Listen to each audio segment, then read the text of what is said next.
अस्सलाम वालेकुम। कैसे हैं आप लोग? उम्मीद करता हूँ सब लोग बिल्कुल खैरियत से होंगे। मेरी और मेरे अहले खाना की तरफ से आपको और आपके घर वालों को बहुत बहुत ईद मुबारक हो। और इस ईद के पुरमसरत मौके पर मैं आपसे दो बातें करना चाहूँगा। एक तो ये कि हमें अपने फ़लस्तीनी बहन भाइयों को जो है बिल्कुल नहीं भूलना चाहिए, और जो मस्जिद अक्सा पर जो कब्ज़ा है यहूद और निसार का, हमें उससे जो है छुटकारे की दुआ करनी चाहिए, उनको बिल्कुल नहीं भूलना चाहिए। दूसरी बात जो है मुझे करनी है आपकी सेहत के हवाले से, कि आपने ये मुहावरा सुना होगा, जान है तो जहान है।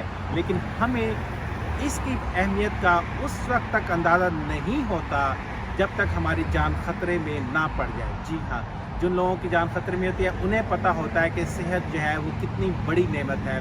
तो इससे कि पहले हमें जो है हमारी जान को कोई ख़तरा हो और हमें कोई लाहक हो ऐसा कोई मर्ज़, मुझे जो है आपको ये कहना था कि पाकिस्तान में जो है कोरोना वायरस बहुत तेज़ी से फैल रहा है। इस वक्त जो है पॉजिटिविटी रेट जो है 35% से भी ज़्यादा है।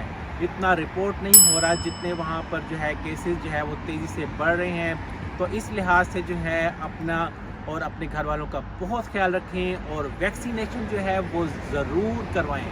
अपनी और अपने घर वालों की जो है, आप पाकिस्तान में रहते हैं, उनकी वैक्सीनेशन जो है आपकी करवाना प्रायोरिटी होना चाहिए। पहली फुर्सत में जो है वो ईद पर भी ये सेंटर खुले हुए हैं, आप अपने घर वालों को लेकर जाएं और ख़ुद भी जो है अपनी वैक्सीन करवाएं, और बहुत ज़्यादा जो है मास्क पहने और सोशल डिस्टेंसिंग करें, और हाथों को जो है वो 20 सेकंड तक ज़रूर धोएं।